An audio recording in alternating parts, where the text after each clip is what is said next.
Bem-vindo ao podcast Mente Blindada. Eu sou o Gustavo Dantas e hoje meu convidado é o Márcio de Deus, faixa preta, segundo grau da equipe Infight. Faz um trabalho sensacional na Cidade de Deus. É um coach esportivo, é árbitro, palestrante, faz de tudo em pouco.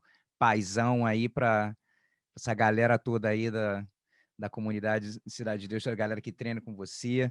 E, cara, como é que você tá? Como é que estão as coisas? Então, irmão, maior prazer, primeiro, maior prazer poder estar participando aqui do podcast. Graças a Deus está tudo bem, né? A gente está com saúde, acho que nesse momento é a nossa principal, nosso principal prêmio, né? A gente está com saúde nesse momento aí que o mundo está enfrentando, o mundo todo. Graças a Deus a gente está conseguindo trabalhar, embora a gente tenha passado pelas piores restrições, ter ficado com a academia fechada, mas agora a academia está aberta, a gente voltou aos treinos e devagarzinho está voltando às competições aqui no Rio de Janeiro e a gente está trabalhando bastante. A gente foi para um outro lado de trabalho, que é um lado muito bacana da academia, que é o lado do assistencialismo, né? Que é ajudar. Agora mesmo eu acabei de chegar de algumas missões que a gente foi fazer, porque com as restrições, muitas famílias de alunos da academia foi afetada financeiramente. Imagino, De respeito a perder emprego, diminuir salário, né? Infelizmente, isso está acontecendo no mundo todo. Isso não acontece só aqui, né?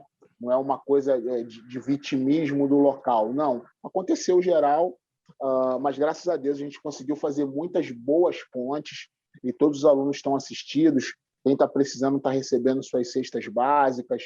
Graças a Deus a gente está conseguindo fazer uma boa manobra e isso foi um lado que a academia ela teve que se reinventar, né? Melhorar isso. É lógico que a principal função da academia é formar o atleta, ajudar na formação do cidadão, mas não tem como negar, né? Num trabalho como o nosso aqui dentro da comunidade, a gente também tem que fazer essa parte. E está sendo bem legal fazer isso.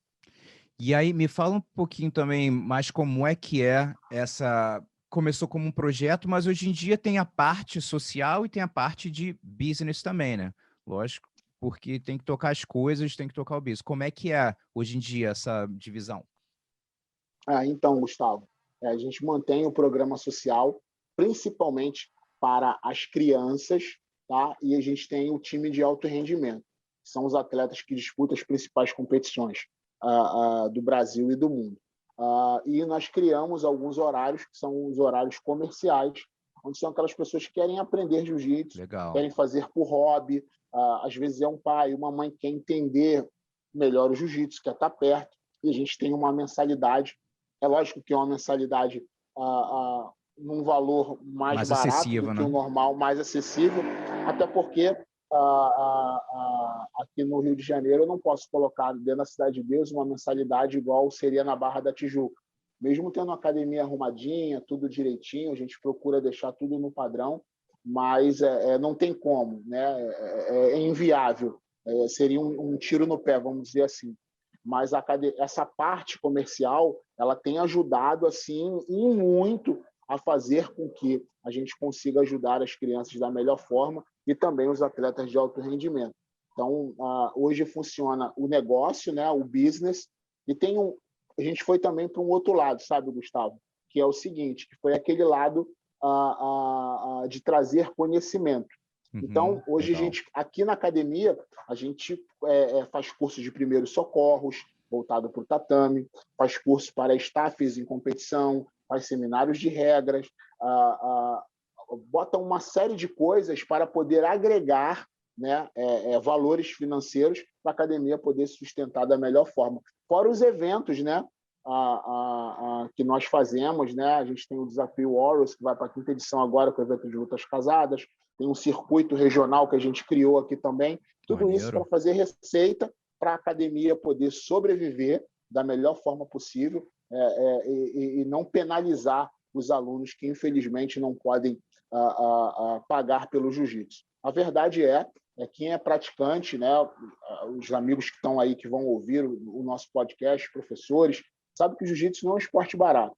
O kimono já é uma coisa cara, a inscrição de campeonato é uma coisa cara, a gente está falando de uma realidade de favelas dentro do Brasil. Então, realmente é um pouco diferente. Eu tive a oportunidade já de ir à América, né? Você sabe que é muito diferente, absurdamente diferente. O acesso às coisas, a facilidade, tudo aqui é muito burocrático, tudo demanda de muito custo.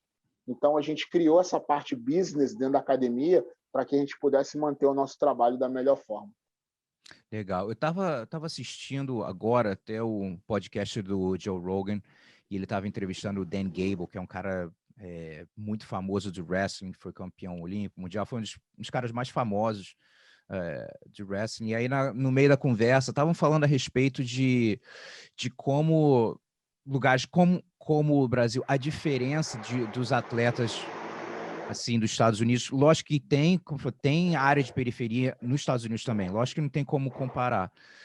Mas como o Brasil, por exemplo, como muitos atletas veem isso, cara, essa é minha saída, é isso que eu vou seguir para a vida. E nos Estados Unidos é muito essa fome, eu não vejo aqui. É tão diferente. Essa fome, literalmente, fala, meu irmão, isso aí é para eu comer. Tipo assim, isso vai ser para mim e para minha família comer. E é muito diferente, assim, não pode generalizar, mas nos Estados Unidos é difícil, cara, eu tô aqui há mais de 20 anos, eu contar a dedo na minha jornada, aquele cara que, tipo assim, porque aqui acaba sendo, se der ruim, eu posso fazer qualquer outra coisa, tá ligado? E no lugares como no Brasil, outros lugares também, mas a galera, meu irmão, tô botando todas as minhas fichas, tudo que eu tenho, nisso aí, né? Então, porra, é muito maneiro, cara, ver esse teu trabalho que você faz aí pela comunidade, lógico, não só do pessoal que, de repente, vai viver de jiu-jitsu, mas pelo fato de estar mudando vidas, né? As oportunidades, mesmo que o cara não vá seguir o jiu-jitsu, começa a fazer outra coisa, faz uma faculdade, mas por causa da influência do pessoal, da vibe do grupo, de você estar sempre se desafiando, procurando outras coisas, é muito legal. Então, como é que você faz hoje em dia? Como é que você tenta direcionar o pessoal da melhor forma possível? Como é que você faz para... Lógico, é um pouco mais personalizado, até baseado no o que você quer, qual o seu objetivo, né? O que você quer fazer. Como é que você trabalha com o pessoal de alto rendimento que quer poder um dia, quem sabe, viver de jiu-jitsu? Então, graças a Deus, a gente tem um time realmente grande, sabe, Gustavo, de competição. Nós conseguimos, assim, numa competição aqui no Rio de Janeiro, dentro do Brasil, nós conseguimos colocar pelo menos 15 atletas com totais condições de serem campeões. Então, é um número grande, sabe? É um número expressivo. Né? O treino de competição é um treino muito cheio, a gente tem muita gente que quer isso. Bem, a primeira coisa é colocar na cabeça dele que eles precisam ter uma vida extremamente diferente. Eles precisam entender que eles são atletas. E como atletas, eles não podem levar uma vida comum. O que seria aquela vida comum? O cara sai, meu irmão trabalha, e depois vai para casa, para no bar, bebe a cerveja, final de semana ele vai para a balada. E é difícil até eu falar isso, porque as pessoas às vezes associam a questão da religião, da fé, mas não se trata disso. Se trata que o atleta realmente ele tem que ter uma vida diferente. E isso é uma coisa que eu bato muito aqui nessa tecla, eu falo muito com eles. Vocês querem ser atletas? Vocês precisam ser diferentes.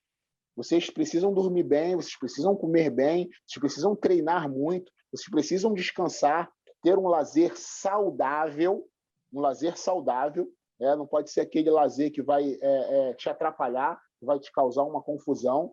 Até em relação, eu hoje, sabe, Gustavo, eu sou casado, né, já há 13 anos.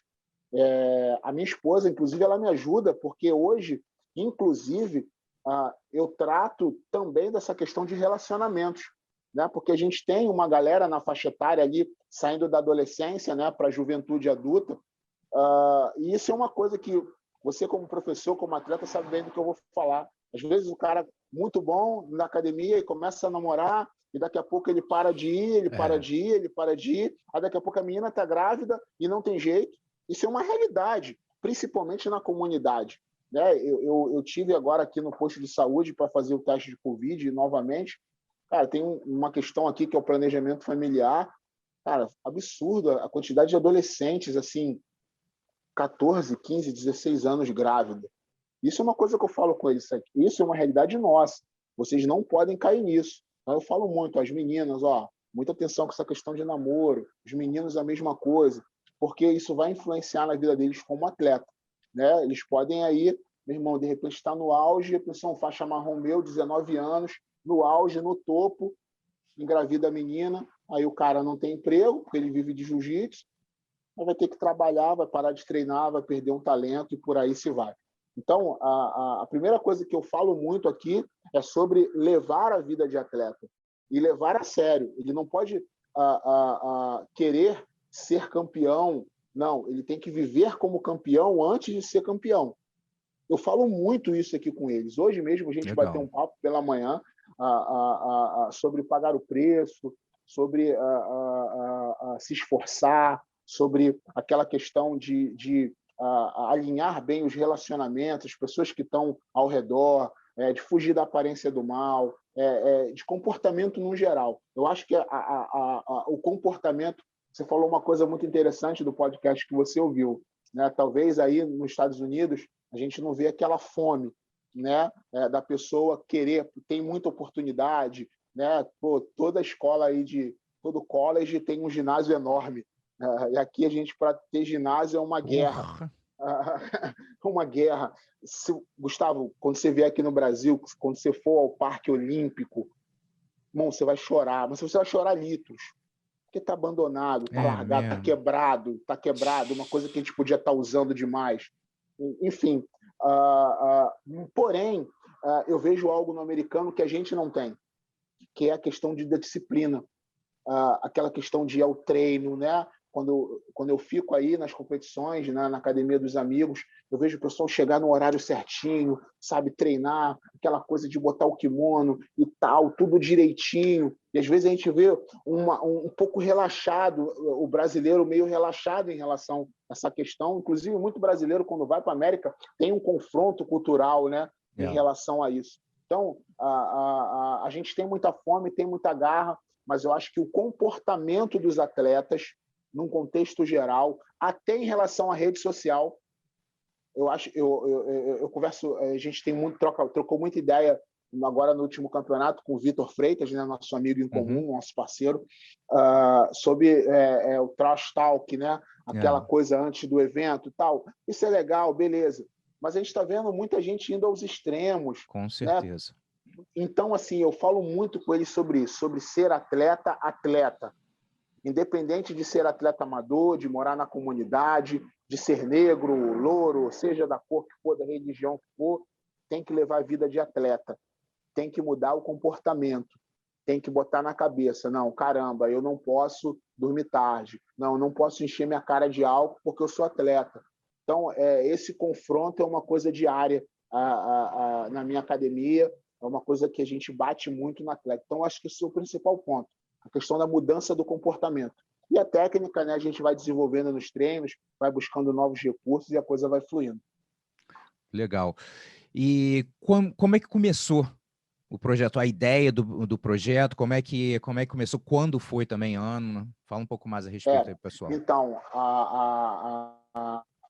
o trabalho com jiu-jitsu, né, tem 14 anos. 14 anos está fazendo esse ano, 14 anos. E começou, eu frequentava uma igreja, a Igreja Evangélica Maranata, aqui na Cidade de Deus mesmo. Essa igreja existe até hoje. E o pastor dessa igreja, o pastor Josué Branquinho, ele foi praticante na sua juventude de jiu-jitsu. E eu tinha passado por um momento, né, muito complicado, que o meu primeiro casamento, a minha esposa ficou doente, ela teve uma doença chamada lúpus eritematoso, que é uma doença degenerativa. Infelizmente, ela veio a falecer e isso me fez muito mal, né, porque eu era muito jovem mesmo, e eu comecei a ganhar muito peso, comecei muito rapaz ter que tomar remédio de pressão e eu tinha que perder peso, praticar um esporte. E foi quando o pastor chegou para mim e falou: pô, cara, jiu-jitsu é legal, pô, tu é grande, eu acho que tu vai ficar legal. E eu procurei uma academia aqui na Cidade de Deus e encontrei a Infight, né, do professor Kleber Silvino. foi meu professor, me deu todas as faixas, e ali eu comecei a treinar. Quando eu estava de faixa roxa, a gente teve a ideia, vamos abrir um projeto na igreja, chamar as crianças, tirar as crianças da rua, porque, como você sabe, né, a comunidade tem a questão das drogas, né, enfim, essa questão social, que é uma coisa que a gente não consegue ver, a gente não consegue ver uma luz no fim do túnel para esse problema, infelizmente. E a gente pegou a garagem da igreja, ali que era uma salinha bem pequenininha, e começou ali a fazer o trabalho. O Dadu, meu professor, me liberou. Não, Márcio, vai lá que eu vou te dar um suporte. E eu dava aula 2 vezes na semana. Metade do tatame era um pedaço de lona que ele tinha me dado, e a outra metade eram alguns papelões que a gente juntou. Aí começou ali dar aula, começou a chamar, começou a encher. E, assim, no período de 3, 4 meses, a gente estava aí com 100 alunos. Caramba. Praticando. Só que eu competia, sabe, Gustavo? Eu gostava de competir. Né? Eu nunca fui um cara, caramba, um campeão. Nunca fui. Mas eu gostava de estar lá, de ganhar minhas medalhas de bronze. Mano, eu me amarrava para campeonato. Para mim era uma coisa que, até porque estava me preenchendo um vazio, né, de um ocorrido na minha vida pessoal. E com isso eu comecei a botar as crianças para competir. Só que eu chegava nos campeonatos, cara, eu chegava com a tropa de 30, eu chegava com 40, e as crianças fazendo uma bagunça, algazarra no ginásio danada, aquela coisa louca, subindo em telhado, meu irmão, uma bagunça absurda, quebrava as coisas, pedia lanche para os outros. E a gente começou a ficar conhecido nos eventos, e, querendo ou não, a gente estava sempre ali beliscando um 5º lugar, um 6º lugar, por causa da nossa quantidade. Não tinha muita qualidade. Só que aí eu entendi que, pô, caramba, esse é um caminho, esse é um negócio. Eu comecei a me apaixonar por isso. Foi quando eu decidi, né, largar o emprego, né, que eu tinha. Eu tinha um trabalho secular e me dediquei totalmente ao jiu-jitsu. A gente botou aula todo dia. Minha esposa concordou comigo, a gente foi. Eu comecei a dar aula em algumas escolas para completar a renda, né, porque o projeto não tinha renda nenhuma. E comecei a fazer alguns eventos, construir, a gente montou um mega espaço.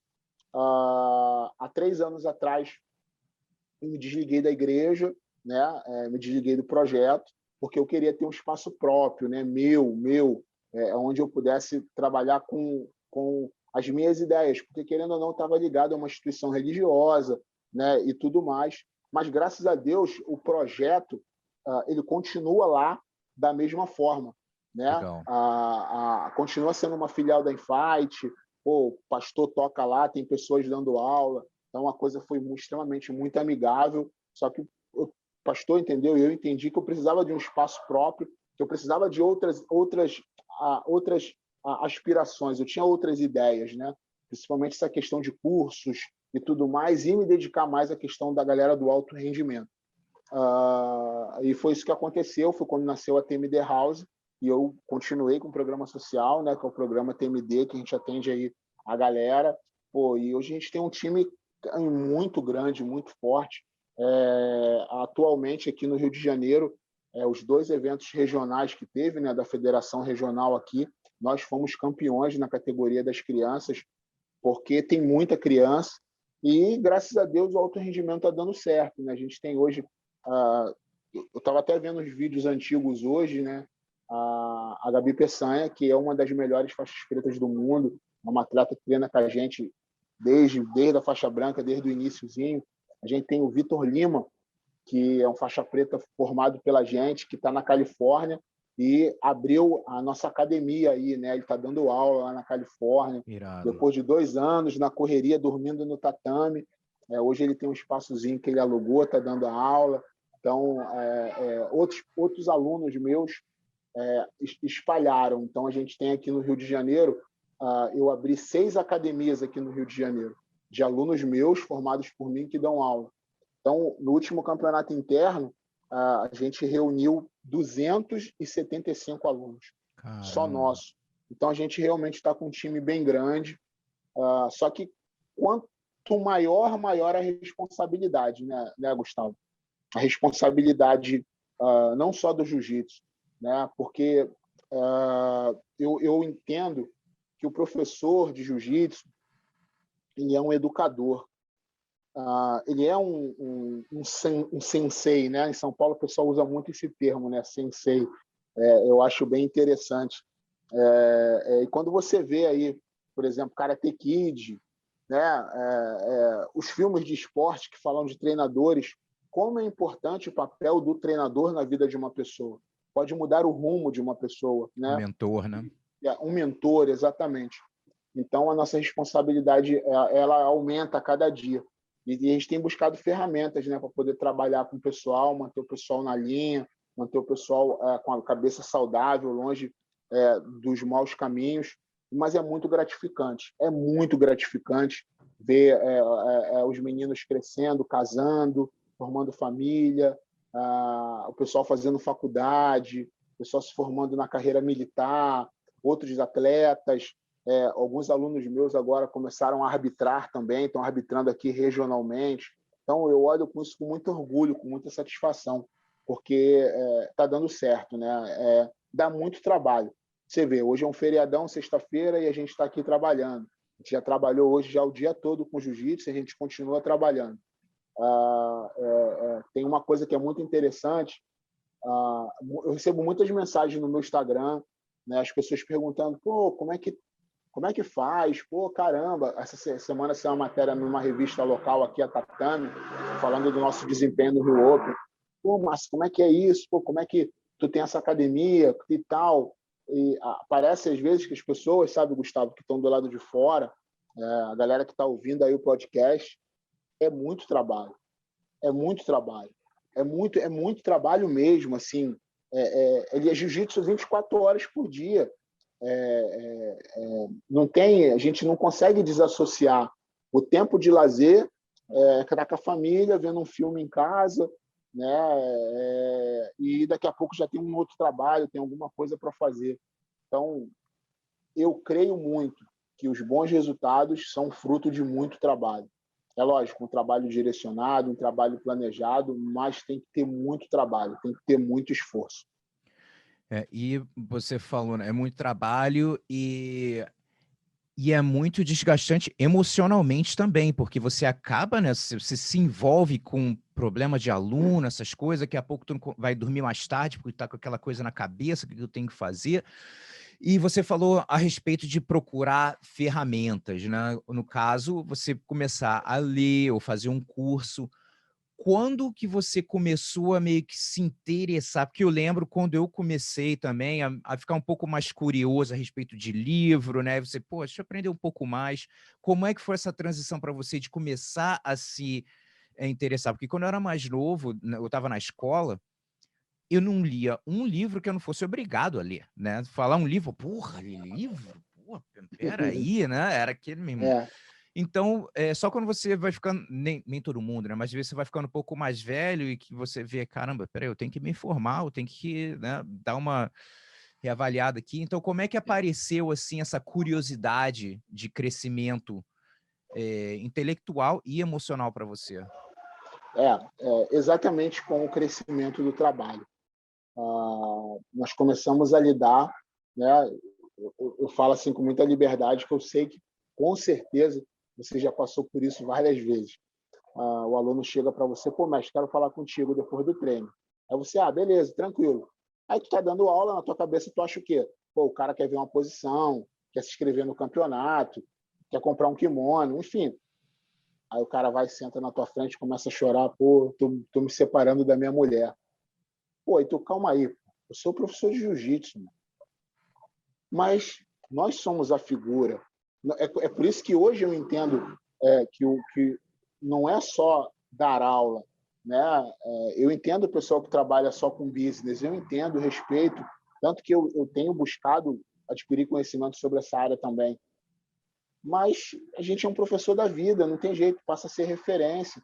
E eu precisava ter coisas de mães chegarem para mim, pegar o filho no braço e falar assim, dá um jeito que eu não aguento mais. Então, a gente tem que ter recursos. E em 2008, eu me formei em teologia, né? Eu fiz faculdade de teologia, fiz bacharel em teologia, que é uma área que eu gosto muito, né? Até questão por causa da fé, eu professo a fé cristã. Então, eu sempre gostei muito de história, de filosofia, e era uma área que eu gostava muito, mas não era algo profissional, não cheguei nem a lecionar. Eu estagiei dando aula de educação religiosa, mas não cheguei a lecionar como professor de teologia. Então, a gente adquiriu um certo conhecimento de algumas áreas que ajudavam. Mas, por exemplo, eu precisava entender um pouco mais de psicologia infantil, eu precisava mais de entender de psicomotricidade, precisava entender um pouco mais de anatomia para poder dar uma aula melhor, a questão física. Eu precisava entender um pouco mais sobre assuntos de casais, de família. Eu sou casado há pouco tempo, então eu fui começar a estudar. Então, a gente sempre está lendo, está sempre buscando, e não tem jeito. Eu acredito muito nas referências, sabe, Gustavo? Nós temos que ter referências, pessoas que nos inspiram. Eu acredito muito nisso. Eu tenho pessoas que me inspiram, e eu procurei aí a cursos com essas pessoas, eu procurei assistir palestras, a ler livros, a comprar apostilas, a me matricular em cursos. E como o dinheiro sempre está ali naquela correria, tudo que tinha online relacionado à liderança, psicologia, gestão de pessoas, tem vários cursos gratuitos muito bons. A Fundação Getúlio Vargas aqui tem curso de gestão de pessoas pra caramba, e eu comecei a fazer vários cursos, e isso me ajudava a aconselhar melhor, me ajudava a cuidar melhor das pessoas. Eu comecei a comprar livros específicos, eu até tenho alguns aqui, né?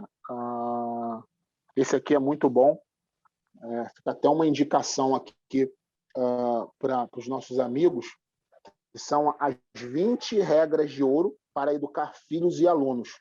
É do professor Augusto Cury, né? Que é excelente.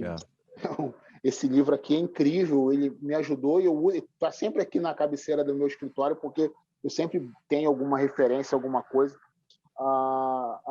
Isso me ajudou muito. E há 5 anos atrás, eu conheci a Mayra Ramos, da Academia do Atleta Campeão. Conheci pela internet. E sempre me identifiquei muito com os posts dela. Na verdade, eu falei assim, caramba, eu conheço essa menina, porque ela era a comentarista esportiva dos Jogos Pan-Americanos, né? Porque ela era patinadora e tal. Eu falei, pô, já vi essa menina na televisão, agora ela tá... E só palavras legais, motivacionais em relação ao esporte, comecei a seguir, e ela abriu um curso, né, para professores, para treinadores que queriam melhorar a mentalidade dos seus atletas, né? Seria o coach esportivo. E eu me matriculei e mandei uma mensagem para ela, né? E ela me respondeu, pegou meu WhatsApp, me respondeu pessoalmente. Eu expliquei, esse valor não tenho como pagar, porque para mim é muito difícil, mas para mim é fundamental esse curso. Eu nasci para fazer esse curso. E ela falou, então tá bom, então vou te dar de presente o curso. E me deu de presente o curso. E terminou que a gente fez uma amizade muito legal. Até hoje eu falo com ela, peço várias dicas. E 1 ano depois ela esteve no Rio de Janeiro, e teve uma agenda que eu consegui levar lá no Infight, no treinão das meninas, né? Foi bem legal, 100 meninas e tal. E ali a gente pôde trocar várias ideias, e eu fiz todo o curso, material muito legal, muita coisa do Tony Robbins, muito material legal, muita coisa boa do esporte. E o que me ajudou, o que me deixou mais seguro de estudar com a Mayra Ramos é que ela foi atleta olímpica. Então, assim, pô, caramba, ela tem uma vivência, né, de Vila Olímpica, de pré-competição, de pós-competição. Então, ela passou muito essas coisas para a gente. Então, eu até hoje busco ferramentas, né, Gustavo? Já li, já escutei, caramba, trocentos podcasts do DJ Mental Coach, já li várias postagens suas, né? Já você trocou ideia várias vezes, porque a gente precisa aprender, né? Eu vejo sempre filmes, inclusive eu vi um filme ontem chamado O Treinador, que é a história de Don Mayer, foi o treinador recordista da NCAA. Caramba, que filme, O Treinador. Vou dar uma olhada depois. Sensacional. E a gente está sempre buscando coisas para poder dar para os alunos, porque sempre tem uma situação nova que aparece e a gente não tem resposta para tudo. Lógico. Só que, além de ter recurso para dar para os alunos, essas coisas nos fazem bem, porque a gente precisa também, né, extravasar nossas emoções, sair um pouco dessa pressão. Então, a questão da fé, ela me ajuda absurdamente, né? Eu gosto muito de ler a Bíblia, eu gosto muito de ter meu momento sentadinho, quietinho, fazer a minha oração, a minha prece. Eu gosto de sentar para ouvir as mensagens. Então, refrescar também a nossa alma nos ajuda a poder trazer refresco e alívio para as pessoas que estão ao nosso redor. Eu creio muito nisso. Em 2014, foi legal que eu fiz um negócio chamado a lista dos top 10 erros mentais que os atletas de jiu-jitsu cometem, como evitá-los. E aí, ano passado, depois de fazer, acho que eu já fiz pouco mais de 300 entrevistas em inglês e português. Eu falei, cara, vou fazer um update nisso aqui, deixa eu dar uma olhada. E eu sabia que tinha mais erros mentais. E aí, no caso, agora top 30 erros. Até fazer um comercial aqui, a galera quiser dar uma olhada, erros mentais no jiu-jitsu.com. E aí top 30 erros baseados. Aqui o top 10 foi baseado nos erros que eu vivi, que eu cometi. No top 30, nem todos eu cometi, mas foi, de repente, alguma coisa que algum convidado me falou, pô, legal, nunca tinha pensado nisso. Aí, pum, já é uma coisa. E aí eu boto o vídeo do cara falando também a respeito. Então foi muito legal. Quando você para pensar assim, quais são alguns erros que você vê, erros mentais que você vê alunos cometendo, ou de repente alguns que você viveu, né? E hoje você pode dar um toque e falar, rapaz, já fiz isso aqui, né? Você dá para... Aí é de cada um, que tem certas coisas que você vai falar, mas você sabe, a pessoa tem que vivenciar a parada. Né? Você pode Não tem falar jeito. que aí a ficha só vai cair depois lá, que eu falo, porra, eu lembro que ele me falou uma parada dessa. Né? Então tem certas coisas que a gente tem que viver realmente a Sim. situação. Então o que você diz assim de erros mentais que vêm na sua cabeça para o competidor? Então, tem um que isso me incomoda muito. E ele está numa linha muito tênue para não parecer arrogância. Eu gosto de estudar jiu-jitsu, né? Eu gosto de ver luta, eu gosto de ver posição, mas tem um erro para mim que é fatal: supervalorizar o adversário. Uhum. Caramba! O atleta, ele constrói na cabeça dele que o atleta... Porque o atleta ganhou o Mundial. Não, porque ele ganhou o PAN. Porque ele ganhou o Europeu. Não, porque ele é muito duro. Não, porque o armlock dele é sinistro. Não, porque ele raspa todo mundo. Então já começa a construir dentro dele barreiras que ele não vai conseguir superar quando lutar com aquele adversário. Ao ponto, né, já aconteceu isso diversas vezes na academia, do atleta olhar a checagem e falar assim, caramba, fulano está do meu lado da chave. De eu olhar para ele e sacudir, caramba, filho, a gente está aqui 4 horas por dia treinando, fazendo drill, posição. Tudo bem que o rapaz é muito duro, eu sei que é, mas e o nosso trabalho? E o que a gente está fazendo? E todo o sacrifício, toda a correria, e todo o esforço, e todo aperfeiçoar do teu jogo, tu está esquecendo tudo isso. Então, eu acredito muito nisso, eu acredito no respeito, nós devemos respeitar todas as pessoas. E eu falo muito isso com a Gabriele Peçanha. A sua maior adversária se chama Gabriele Peçanha.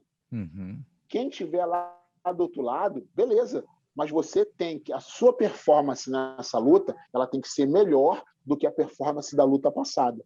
Porque aí a gente cria uma escadinha. Eu preciso sempre evoluir. Eu preciso sempre... caramba. Mas eu lutei pra caramba no último evento. Então, você tem que lutar mais. Agora, se você olha lá, que você vai lutar, por exemplo, vamos falar aqui de uma atualidade, né? Esse menino aí que é um fenômeno, finalizou agora em 30 segundos aqui no World Pro, o Micael Galvão. Uhum. Garoto O garoto é fora da curva, mano. O garoto é fora da curva. Ele é demais, muito, muito habilidoso, muito duro. Caramba, vou lutar com o Micael Galvão. O cara passa até mal, até para não ir para o evento, porque ele supervalorizou o adversário. A gente precisa reconhecer a história do adversário, precisa entender que o adversário, caramba, é um cara experiente. Pô, mas e eu? E o meu trabalho? E o que eu estou fazendo? Né? Caramba, e minhas horas e horas de suor, e minha exaustão na academia, poxa, a minha alimentação, tudo que eu estou fazendo não está valendo de nada. Então, eu acho que esse é um erro muito grande. Inclusive, eu recebo muitos questionamentos sobre isso. As pessoas supervalorizam o adversário. Não, acho que o maior adversário é você mesmo. Você tem que estar pronto. E vai lá e vai dar o seu melhor. E já aconteceu conosco aqui na academia, de eu chegar para o atleta e falar, rapaz, eu sou mais você, cara. A minha torcida é para você, a torcida de todo mundo é por você. Caramba, você treinou a beça. Pô, vai lá e faz o seu. Não se preocupa com ele, não. Faz o seu. E chegou lá, caramba, ganhou de um rapaz super duro, conhecido. Ele, pô, professor, caramba aí. Eu ficava assim, não vou perder. Não vou perder, eu vou ganhar. Não vou perder, não. Eu treinei pra caramba também, eu vou ganhar. E eu acho que esse é o caminho. Eu acho que supervalorizar o adversário ao ponto de se amedrontar, eu acho que esse é o problema. Então, eu acho que esse é um erro mental muito grande que acontece hoje ainda. E acontece com muita gente. Esse também está na lista, lógico, em momentos na minha carreira que eu também já fiz, já vivi isso também. E uma das coisas que eu gosto de falar é o seguinte: a palavra é acceptance, que fala aqui, aceitação. Mas aceitação, assim, tem uma frase que eu digo: o fato não pode ser mudado, apenas a sua resposta ao fato tem que ser mudado. O cara ganhou o Mundial, ganhou o Pan, é um fato. O cara ganhou. Você tem como mudar esse fato? Não. O problema é quando você adiciona uma opinião negativa em cima do fato. Você pode falar, pô, o cara foi campeão mundial. Ponto. E eu vou lá e eu vou dar o meu melhor. Acabou. Sacou? O problema é quando começa a criar aquela história aí. E quando você vê, consome, e aí entra para lutar murcho, né? Aquele assim, com os braços pesados, aí termina de lutar, aquele alívio, né? Fala assim, porra, ainda bem que eu acabei de lutar, né? Que saiu. Mesmo se perdeu, aquele alívio, aquela ansiedade que tá aqui, que não, né, Sim. fica no peito e não consegue. Então, como você falou, é importante ter o respeito, mas, irmão, você tem que confiar nas suas melhores posições. Às vezes, as suas melhores posições vão funcionar, às vezes não vão. E quando não funciona, é para voltar e vamos ver aqui o que aconteceu. Então, um dos motivos que eu comecei a estudar essa parte mental foi para solucionar os meus problemas, né? Não pensei, vou fazer isso que eu vou fazer. Não, eu acho que atletas, hoje vendo hoje com 46 anos, sabe como é que é? Tem momentos na vida do atleta que você, por causa de problemas pessoais, você tem, cara, tua confiança, às vezes você tá bem, acontece alguma coisa pessoal, e que é um problema também, um dos erros mentais, levar problema de fora para dentro do tatame, é um problema mental, né? Então, é complicado isso. Então, eu tive as minhas dificuldades, né, no Brasil, de, tipo assim, começar e perder muito e ter minha confiança zero, chegar ao ponto de, pô, de estar uma confiança muito, bem legal, assim, não no caso, pô, desrespeitando o ouro, mas sentindo bem, sabe, confiante do trabalho que fez, e, pô, e caindo, me mudando para os Estados Unidos e meio que perdendo tudo, e então construindo. Então, nessa batalha, eu estava voltando a lutar por volta de 2007, 2008, tinha parado de lutar uns 4 anos, e eu senti que a ansiedade estava ali. Eu acho que é importante o atleta ser honesto. Por que eu procurei ajuda? Não por causa de falta de... A parada que não é por causa da falta de resultado. você pode chegar lá, lutar todo travado, fazer uma vantagem, meu irmão, ser campeão e sair aquele alívio assim, pô, ainda bem que acabou, pô, pelo menos ganhei. Não. Então eu comecei a ficar mais velho, eu vi que o resultado, que é eu botei como erro número 1 até, que é focar muito no resultado. Será que eu vou ganhar? Será que eu vou perder? E aí começa aquela vibe de ficar pensando pô, mas aquele cara é muito bom, pô, será que eu fiz não sei o quê? E quando eu comecei a estudar, isso abriu a minha mente de tal maneira, então eu fiquei uns 2 anos fazendo uns cursos, mas lutando também, que eu estava querendo fazer um test drive do que eu estava aprendendo. E o que foi legal que eu comecei a ver, não só... Não é que, tipo assim, eu ganhava as paradinhas aqui e ali, mas o que eu digo assim, se sentindo em paz depois da tua performance, ganhando ou perdendo. Isso é o que eu desejo para os meus alunos. Falei, irmão, eu quero que você, no dia seguinte, tá em paz. Tu fala, porra, cara, o teu aluno fala, pô, mas saí na porrada, me fiz tudo, só que, meu irmão, fiz um erro, dei um mole ali, mas não tem parado. O cara lutou, ganhou. Isso é o que eu quero. Paz interior, de saber que era você ali, aconteceu de você fez um erro, o mérito do cara, mas porque isso é tudo fácil de consertar. A parte mental que dá mais trabalho, né? Sim. E aí eu comecei, e o legal com isso, com certeza você vivenciou isso aí, essas mudanças que você ajuda a fazer os atletas, começa a refletir fora do tatame. E essa que é a figura maior que a gente quer aplicar, usar todo esse conhecimento que você tem no jiu-jitsu de competição. O que você vai fazer com isso, essa jornada toda que você está fazendo, como vai refletir isso na tua vida? Né? Então eu comecei a sentir, aí eu me envolvi mais com life coach, essas paradas, para começar a juntar os dois, de estar fazendo essa parte, tá melhorando no tatame para refletir do lado de fora. E acho que esse é o objetivo que eu vejo final, assim, ganhar campeonato realmente tudo bem, todo mundo tá tentando fazer, mas no final das contas é você ter a paz interior de falar, meu irmão, era eu ali e não deu, é o que é, né? Aceitar que esse é o fato. O fato é que você ganhou ou que você perdeu e vamos embora. E a vida continua, né? Então, qual é um dos pilares assim mais fortes que você compartilha com a tua equipe nessa parte mental? Então, não desistir,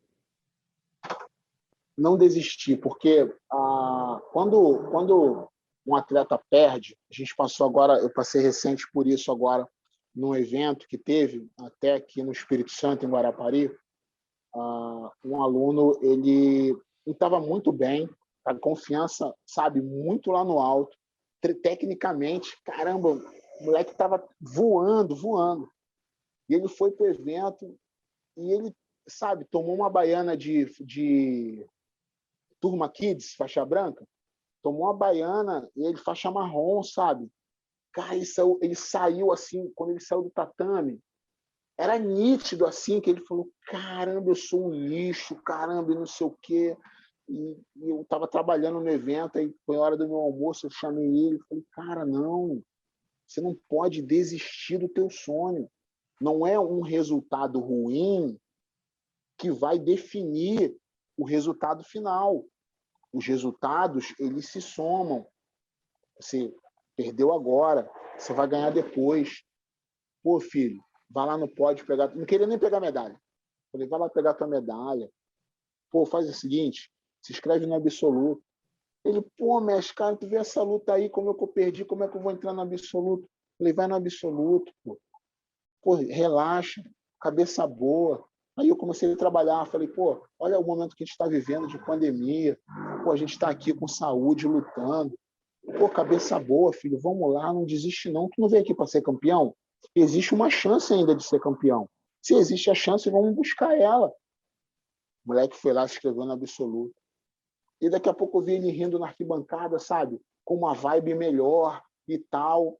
Foi para o absoluto. Ganhou a primeira. Ganhou a segunda. Ganhou a terceira. Campeão do absoluto.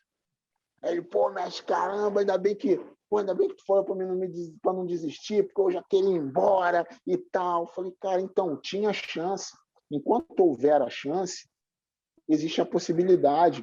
Não pode desistir. Então, eu vejo muitos alunos desistindo, sabe, Gustavo? Desistem porque não tem dinheiro, desistem porque não tem apoio familiar, desiste porque não tem uma técnica refinada, desiste porque não tem um kimono bom, desiste porque vai lutar com um cara muito duro. São N motivos para desistir. Só que enquanto existe a possibilidade, a gente não pode desistir. A gente tem que continuar. E eu conto muito para eles. Tá? Eu nunca fui um grande atleta.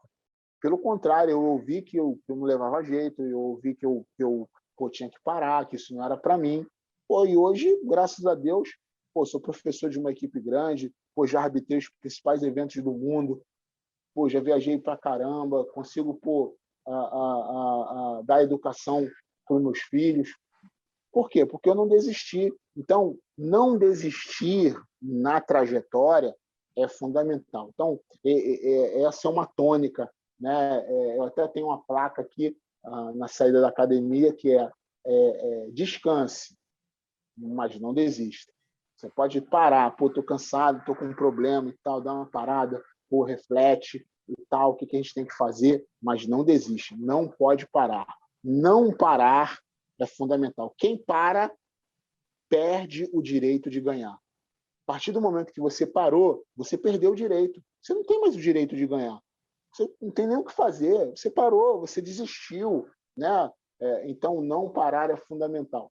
Vai devagar, continua. Como você falou sobre a questão de estar em paz consigo, isso eu falo com eles aqui sobre isso também. Você tem que estar cabeça boa. Essa é uma frase que eu uso muito. Galera, cabeça boa, cabeça boa. Até quando eu estou do lado de fora, na grade, a luta está pegando. Falei, cabeça boa, calma, vai dar certo, vamos embora. Não desistir, né? Diante dos intempéries da vida, porque a vida pessoal ela é uma realidade. A gente vive um momento muito complicado, muito difícil financeiramente, que terminou afetando emocionalmente, que terminou afetando a família das pessoas, mas não desistir nesse processo é fundamental. Desistiu, perdeu o direito, não tem jeito. Então, eu acho que a perseverança, né, a resiliência nesse momento, tenho convicção que tudo que a gente está vivendo agora, as pessoas que estão aproveitando bem vão sair muito mais fortes dessa fase, mentalmente falando, muito mais forte. Então, não desistir é uma base que eu gosto muito, é muito simples, é muito comum, é uma frase já que todo mundo conhece, não desista, não desista, mas não desistir realmente, de fato e de verdade. Eu acredito muito, eu falo muito isso com eles aqui, muito mesmo. Era uma coisa que, de repente, o pessoal não sabe, mas eu estou sempre em contato com vários projetos sociais, sempre tento ajudar de alguma forma e tal. Uma coisa que acontece, que já falaram, isso não acontece só com o projeto, lógico, com qualquer um que está fazendo correria para lutar, de repente, fora do estado, ou ainda mais fora do país. E é um pouco, assim, às vezes, de se sentir pressionado. Fala, caraca, meu irmão, porra, teve aquele corre, teve a rifa, a galera começa a pensar muito, que tipo, se sentindo pressionado, eu tenho que mostrar serviço, porque tanta gente me ajudou, né? E lógico, todo mundo tá ajudando, meu irmão, pô, quer que você dê o seu melhor, tal.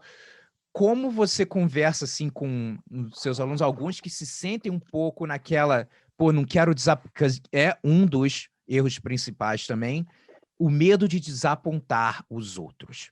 Esse é um problema muito comum, já tive em momentos diferentes da minha vida também, mas acontece muito, pô, se eu for lá, o pessoal, pô, me ajudou com isso, me ajudou com aquilo, pô, não quero decepcionar, ou seja, já está focando no resultado novamente. Toda vez que você foca em algo que você não tem controle, como um resultado, vai dar aquela ansiedade, vai dar aquela tensão, você acaba travando. E aí, quando você vê, acabou a luta, meu irmão, e agora que ela, né, fica só remoendo, caraca, por que eu não fiz isso? Por que eu não fiz aquilo? Né? Então, como é que é esse papo? Porque eu sei que, pô, todo mundo que viaja daí é correria total. E como é que você tenta aliviar um pouco aí essa situação? Bem, eu acho não, tem uma palavra que é a gratidão. Então, você precisa ser grato. As pessoas te ajudaram, seja grato mesmo, mas grato mesmo. Se puder, não faz texto, não. Eu falo com eles aqui, não faz texto, não, pô. Vai lá, olha no olho, dá um abraço, aperta a mão. Pô, muito obrigado por ter me ajudado a comprar minha passagem. Obrigado por você ter pagado a minha inscrição. Obrigado por esse dinheiro aqui para minha alimentação. Seja grato, gratidão, porque aí você já coloca para fora, tá certo? Como se você estivesse preso àquela pessoa. Não, você está expressando gratidão, né? E eu procuro trabalhar sempre na questão do grupo, né? De todo mundo junto. Caramba, a gente vai para um evento, já aconteceu aqui da gente ir para um evento, e eu levei 8, 9, e só um ganhou. Só um ganhou. E na rodoviária, todo mundo sentado. Pô, mas tal, pô, não foi muito bom, não. Eu falei, não foi muito bom? Como assim não foi muito bom? Cara, a gente está em Florianópolis. Meu irmão, estamos levando uma medalha de ouro para a comunidade. Como não foi muito bom? E tu acha que ele ganhou essa medalha sozinho?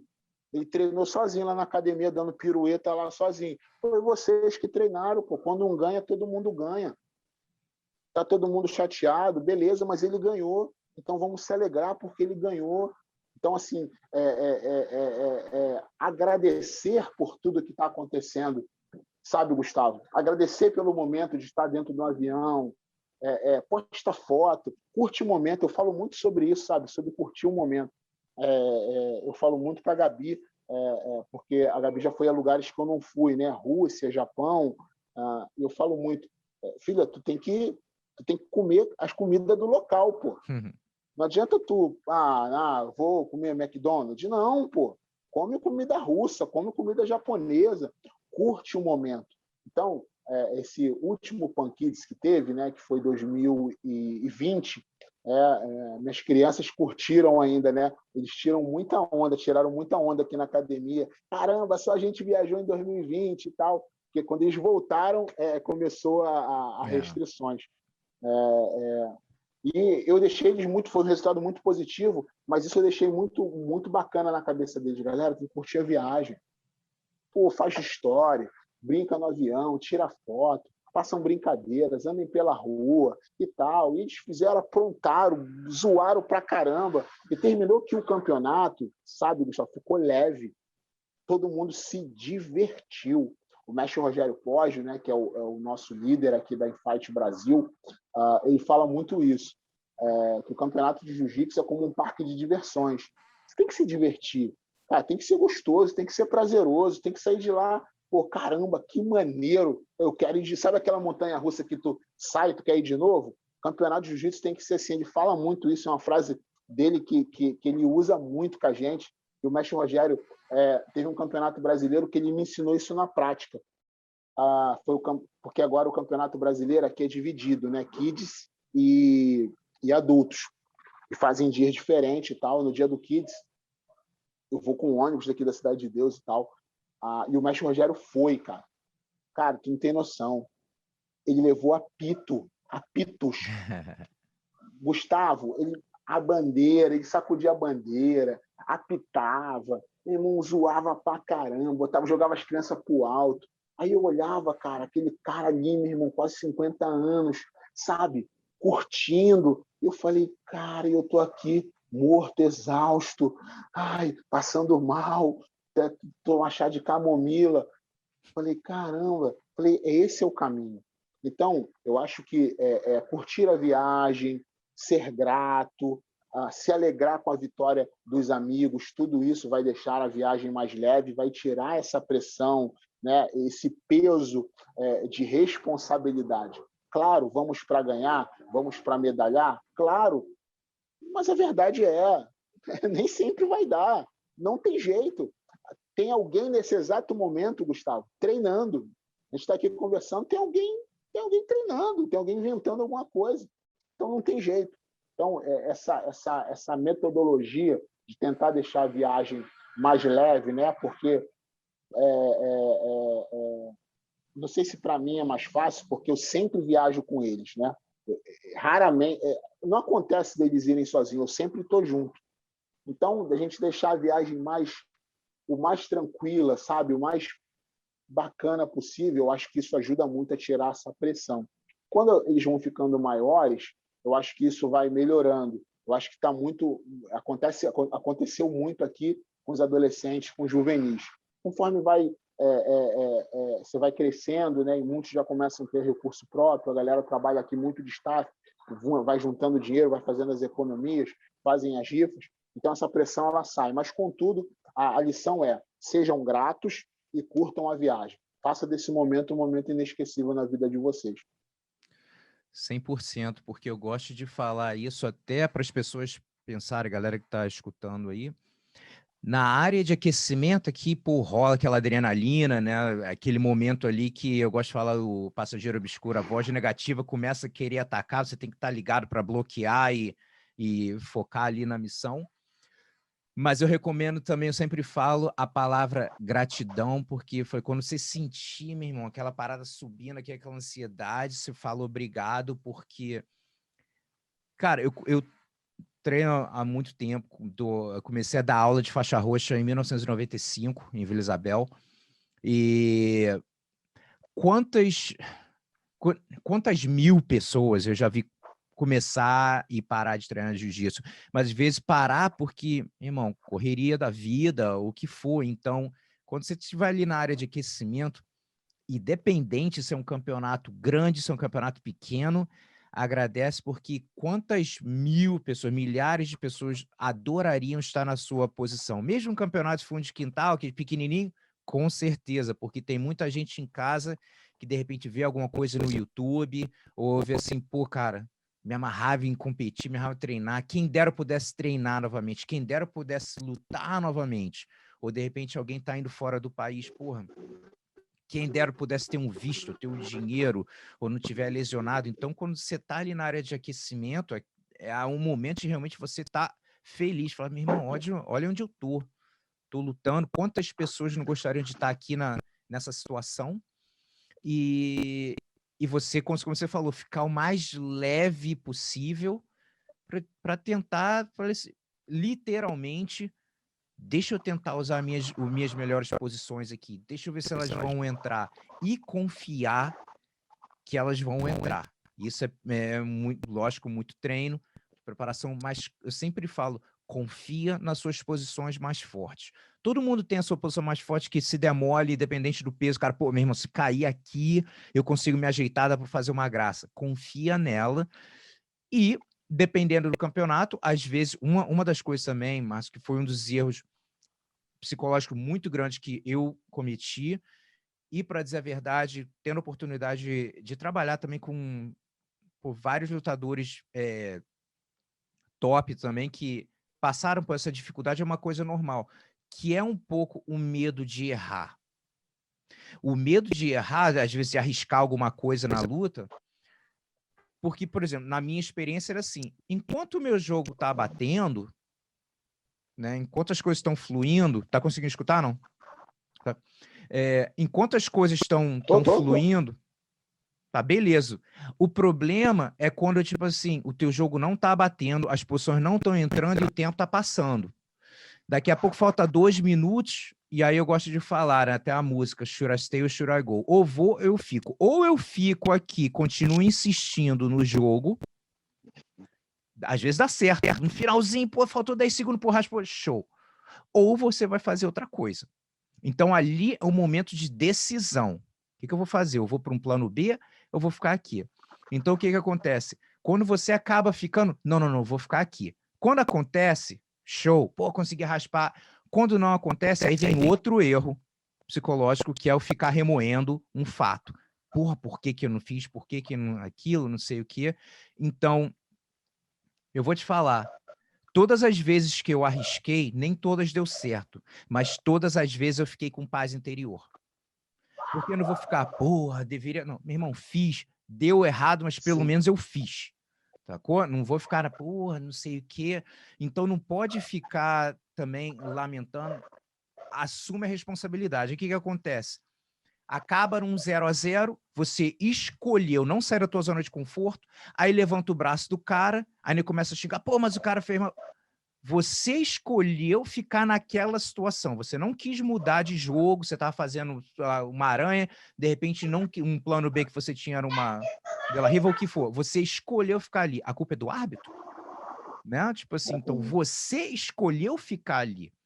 Então, Sim. essa é uma coisa que tem que ser praticada, não só em treino, mas principalmente em competição. Então, o que eu recomendo, e eu fiz também, tem uma coisa que é chamada de objetivo de performance, né? Que você tem o objetivo de resultado, o que você está almejando ali, né? O objetivo do processo, que é como vai ser o processo para você chegar lá, né? Tudo que tem que ser feito, alimentação, sono, treino, e o objetivo de performance. Nesse de performance, não tem nada a ver com resultado.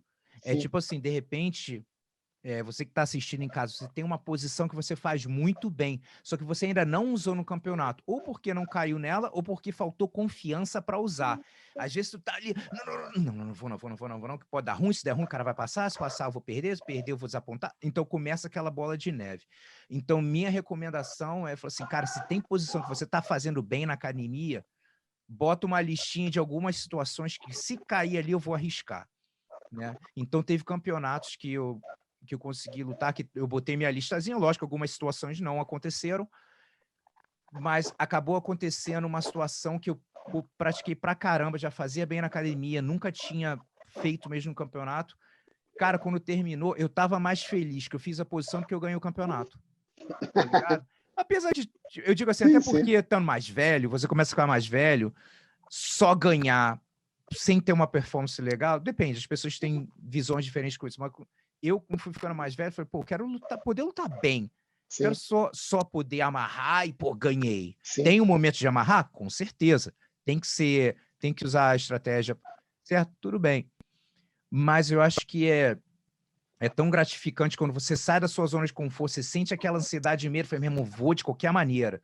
O cara nunca puxa, ele vai, pega um campeonato para puxar, puxa, conseguiu de baixo, caraca, meu irmão, consegui puxar, a confiança vai aumentando, né? Então, isso é uma recomendação que eu faço com os alunos, dependendo do campeonato, dependendo do nível da pessoa, né? Se arrisca um pouquinho, faz uma paradinha diferente, faz isso num campeonato pequeno, que pelo menos para testar, para quando for num campeonato grande, você se sentir mais à vontade. Então, como você faz essa parte assim de testar posição com os seus alunos? Você fala para eles também, sai da zona de conforto, tenta umas paradas novas? Assim, eu falo muito no treino isso, né? A gente termina que a gente começa a identificar, né? Tem alunos que tem um jogo muito consistente na guarda fechada. Bota na fechada e tem ali uns estrangulamentos que pegam muito bem e tal. Inclusive, essa semana, né, tem duas meninas muito durinhas que fazem guarda fechada muito bem. Ganharam até eventos agora recentes. Aí foi começar o treino agora, eu chamei as duas, falei, vem cá, então, hoje vocês vão treinar só guarda aberta. Aí me olhou, uma fez assim para mim, tipo, pô, professor, mas o senhor vai me ferrar? Eu só quero você fazendo guarda aberta. Porque exatamente para testar, né? O pessoal que faz muita guarda, ó, troca em pé, tenta em queda, tenta derrubar, né? Então, assim, eu faço muito treinos específicos, né? Aquele específico tradicional lá da antiga, eu gosto muito de fazer treino específico. E eu boto muito a galera que é confortável numa posição a mudar o jogo. É lógico que as posições mais fortes, elas têm que ser o carro-chefe, mas eles precisam ter a carta na manga. Não, tô fazendo isso aqui na academia bem pra caramba. Caramba, vou embora, vai. Agora mesmo no Rio Open, teve uma aluna que tem uma posição de uma outra aluna que é muito forte. Aí eu vi o pessoal gritando para ela, faz a posição de fulana, faz a posição de fulana. Eu estava assistindo, eu estava arbitrando do outro lado, né? Estava no descanso, olhando, faz a posição de fulana. Aí ela olhou assim para a grade, tipo assim, mas eu não sou a fulana, essa posição não é minha. E, pum, ela fez a posição, a garota bateu, finalizou, ela foi campeã. Então, assim, eu gosto muito de fazer o pessoal diversificar o jogo. Eu acho que é muito bom a gente não ficar preso a uma coisa só. Realmente tem que arriscar, e treino é aquilo, né? Tem uma frase que é muito clichê, mas eu acho que é bem legal. A hora de errar é no treino. Então, faz no treino, bota para quebrar, testa mesmo, porque uma hora você vai precisar e você tem que ter segurança para fazer a posição. a gente só vai ter segurança se a gente estiver treinando a posição. Outra coisa que eu faço também, eu fiz até hoje no treino da manhã, os específicos também, mas às vezes assim, bota, tirando guarda fechada, né? Alguma coisa aberta, o meio que for, bota na tua guarda favorita. Cada um vai escolher a sua guarda. E aí, tá todo mundo armado? Beleza, agora troca de lado. Faz essa mesma, mas faz do outro lado. Tá com a tua meia armada aqui? Troca de lado. Tá com a De La Riva com o cara com a perna direita na frente? Pede pro parceiro trocar, botar pra esquerda. Né? Coisas assim. Que isso, pô, tem gente que consegue fazer dos dois. Tem gente que só faz um lado, tem gente que faz mais ou menos. Mas, cara, sente a posição. Sente o desconforto de, caraca, eu nunca jogo desse lado. Uma coisa que hoje eu faço muito, para dizer a verdade, só comecei a fazer isso depois de faixa preta. Não tem como eu forçar ninguém, eu dou a minha sugestão para os alunos. É uma, tipo assim, a galera que é viciada, tipo assim, eu só passo com a minha perna direita na frente. Eu passo em pé, mas eu passo com a perna direita na frente.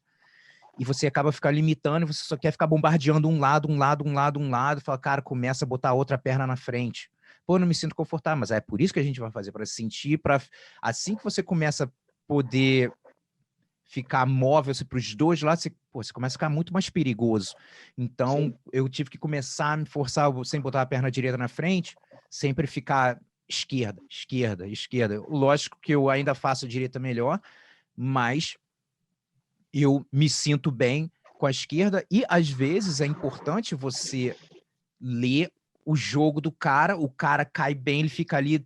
Isso dá para ver, luta, alguém puxou, já cai um pouquinho para a direita, essa chance é que esse é o lado bom do cara. Ele pode até fazer para os dois, mas às vezes você troca a base do cara, o cara vai brigar que nem um louco para voltar ali, para onde ele estava. Então, é uma coisa, eu falo, preste atenção no treino também, preste atenção no nego que tá puxando, tem um lado que ele gosta, tenta forçar, corre para outro lado para ver se às vezes as pessoas, né, se complicam. Então, e você vê a galera de altíssimo nível, faixa preta, campeão mundial, que, meu irmão, é craque de um lado e alguém percebe, começa a perturbar e começa a botar num lado. Acontece muito com meia também. Tem uma galera que faz meia muito, muito, muito, muito bem de um lado, cai do outro, fala, né? Já começa a ficar um pouco complicado. Então, o jogo do cara é correr todo para o lado oposto. Então, acho que é importante trazer isso para o treino, esse desconforto de situações, se você vai usar ou não, mas com certeza você vai ficar muito mais perigoso fazendo isso, né? Sim, com certeza. Diversificar, né? Se colocar, sair da zona do conforto e se colocar na área onde você não tem tanta habilidade. Isso é fundamental para o jogo ficar mais completo, para você ganhar mais mobilidade e melhorar o arsenal, né? Eu só pego o triângulo para um lado. Pô, não, por quê? E se acontecer na luta do cara bater do outro lado? Não vai fechar o triângulo? Então, eu acredito muito nessa questão até da escolinha, né? Passa para os dois lados, eu acho que isso é muito legal também. Boa. E a gente está chegando aqui no final. Cara, vamos falar um pouquinho mais, apesar, lógico que tem agora a situação da pandemia e tal, mas quais são os planos do projeto? Né? O que você tem aí é difícil, é um momento difícil que não dá para planejar muita coisa agora. Ainda mais com competição, é bem complicado. Mas qual a visão que você tem, assim, o que você gostaria de até saindo um pouco da parte de jiu-jitsu, porque tem alguns projetos também que eu ajudo, a galera ajuda um cara, tem um projeto que eu acompanho, que eles conseguiram uma parceria com aula de inglês, de trazer um professor, fazer aula de inglês, sabe, algum tipo de oficina para ajudar, de repente, alguma profissão, né? Então, o que você tem planejado, assim, para o futuro, né? Coisas relacionadas com o projeto, não só jiu-jitsu, mas o que você tem em mente? Sim, tem uma coisa que a gente saiu do papel esse ano, né? Que mesmo em meio à pandemia está sendo assim uma bênção, está sendo assim incrível mesmo. Uma aluna minha de muitos anos atrás, né? E foi estudar, foi viver a vida. Hoje ela trabalha numa rede de hotéis internacionais aqui no Rio de Janeiro, tem no mundo todo, e ela formada e tal. E ela está vindo aqui todas as terças e quintas, 2 vezes na semana, e 1 hora de aula de inglês. Irado. Toda terça e quinta. E, assim, já postei alguns vídeos nos stories e tal. É muito legal que fica a maior galera para fazer a aula. Fica as crianças, fica os adultos, faixa preta. Eu estou fazendo a aula, meus filhos fazem a aula. Né? E ela tem uma didática muito legal, ela usa muito as frases difíceis, frases físicas. Então, é muito bacana a gente aula de inglês, né, que está sendo muito legal. Eu também tenho uma parceria com um pouco de empregos aqui da região, e isso é legal. A gente precisa reformar o nosso espaço. Na verdade, que a gente, o objetivo número 1, hoje eu até conversava com o pessoal, trocar a lona do tatame, que ela está bem rasgada. Esse é o nosso objetivo número 1 no momento. E a nível de competição, eu estou com uma tá tendo coisas pequenas, né? Mas eu estou com uma expectativa muito boa, Gustavo, para o segundo semestre, sabe? Estou com expectativa, se Deus quiser avançar a vacinação, a pandemia retroceder e as coisas começarem a voltarem dentro da sua normalidade, a gente competir bastante. Tenho falado muito, a galera está com seus porquinhos, vou lá guardar, economizar, porque daqui a pouco as coisas vão melhorar. Tenho botado muito isso na cabeça da galera, se organizar, dentro de financeiro, fazer. Tem um aluno nosso que ele é professor da UFRJ, Luiz, e é muito legal que ele está disponível, ajuda a galera. Quem quiser fazer planilha de orçamento, eu ajudo. Isso está sendo muito bom, essa parte. Outra coisa é mais organizado, online, planilhas, gráficos, a coisa porcentagem. Então, eu gosto muito dessa questão de número de estatística, isso está sendo muito bom. Então, a gente tem alguns objetivos materiais, né, que é fazer umas pequenas reformas na academia, e não é nem por vaidade, mas é por necessidade. Aguardar aí o segundo semestre em nível de competição e dar prosseguimento que a gente está fazendo, que é os treinos de alto rendimento, os treinos de iniciante, a classe Fundamentos, que é uma classe que a gente fundou há um tempo, pode dar super certo, e a nossa aula de inglês, que está bem legal. Então, a expectativa é para o segundo semestre, se Deus quiser, as coisas melhorarem para todos e a gente poder voltar a competir mais ainda. Então, porque eu sei que a competição não é só competição, né? É viagem, e abre os horizontes, abre a cabeça da molecada, é uma oportunidade de trabalho, porque os moleques trabalham nos eventos, ganham um dinheirinho. Então, tudo isso é muito bom. Então, a gente está nessa expectativa aí do segundo semestre e organizar as coisas aqui na academia para a gente poder funcionar, porque eu sei que uma coisa é fato, eu acho que não tem como fugir muito disso. Quando as coisas realmente entrarem dentro de uma normalidade, de um pique de retorno, eu acho que vai ser, tipo assim, campeonato quarta-feira. Eu acho que eu falei isso com algumas pessoas, que isso, Márcio? Falei, cara, não se assusta não, vai ter campeonato à noite.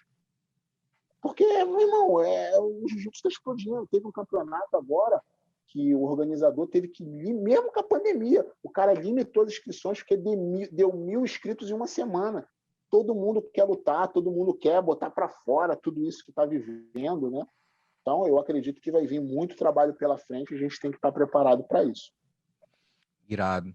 Márcio, parabéns, cara, pelo excelente trabalho, por muito maneiro mesmo, e fico feliz de ver todo esse crescimento aí, tem muito, muito para crescer ainda, e sem palavras aí o que você faz para a comunidade, para essa garotada toda, e sendo um mentor, paizão, então, cara, sem palavras do teu trabalho aí, cara, parabéns mesmo. Pô, Gustavo, eu vindo de você, tem pessoas que são, você é uma referência, né, cara?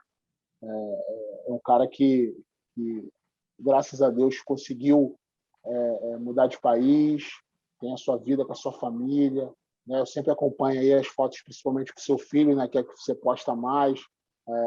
Isso é muito bom, né? Ver você feliz, ver você bem aí realizado através do jiu-jitsu. Isso nos inspira, né? Então, pô, agradeço pra caramba aí, irmão, e eu te agradeço por tantas coisas que você já fez aí pelo meu time, pela minha academia, várias ajudas que já deu, e vamos continuar trabalhando. Então, muito obrigado de coração.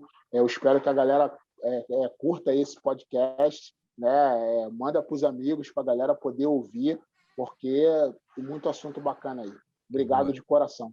E, galera, não esquece também de assinar o canal. Sempre esqueço, curtir o vídeo, sempre esqueço de falar isso. Então, se puder, dá uma curtida aí. E Márcio Segura, quero falar com você também off.